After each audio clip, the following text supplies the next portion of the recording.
And I wrote about how one saved my life when I was a youngster, because I was playing hide and go seek in the back of a potato truck, and they have rebar in the back and right at eye level, and I nailed it and was bleeding out. Nobody knew I was back there, and one of the migrant workers found me and carried me to my abuela, my grandma Rose, and they got me to the hospital before I bled all over everything. I was able, when I got kicked out of the military, I did. First time I was in, I don't know if people knew that.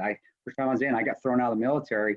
It kept me from quitting on myself, and I went and got my master's degree, and then I re-enlisted back in the Army and redid everything all over again. So I actually did the Army twice, if you want to look at it. Some of you may, if you decide to go that route, yes, you do see your buddy. I watched two of my buddies get blown up while I was shooting over their heads. But those are things that, I signed up for it. I knew, I expected, I knew that was part of the job. So, and again, I'm glad I did, not that it happened, but where do you get to see those sort of things? I mean, it's one of those, like, do you have the strength and the confidence enough to do that? And if your answer is yes, you're going to see some remarkable things. You're going to see things that really only see in movies, literally. Movies are made out of. I would like to know, what is the hardest and most complicated thing you have ever done in your trainings? And is it the thing that helped you the most in your life? Yeah, actually, any adversity that you go through is going to help you down the road in life, because it makes adversity that much easier to deal with if you learn from it.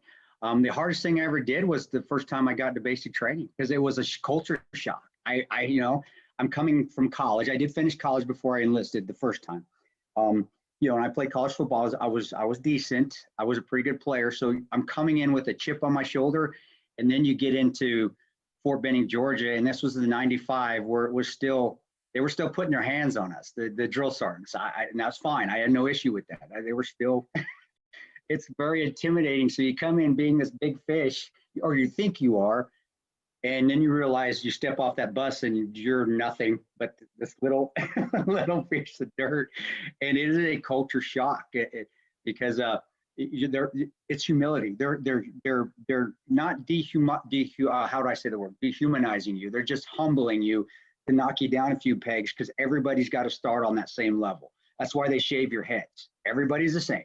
You all are getting a start here. Nobody gets a leg up. Doesn't care who you are, what you are, what ethnicity, what religion, how cool you were back at home. Y'all are right here. And that was tough, because I thought I was ready for it, but you're never ready for it.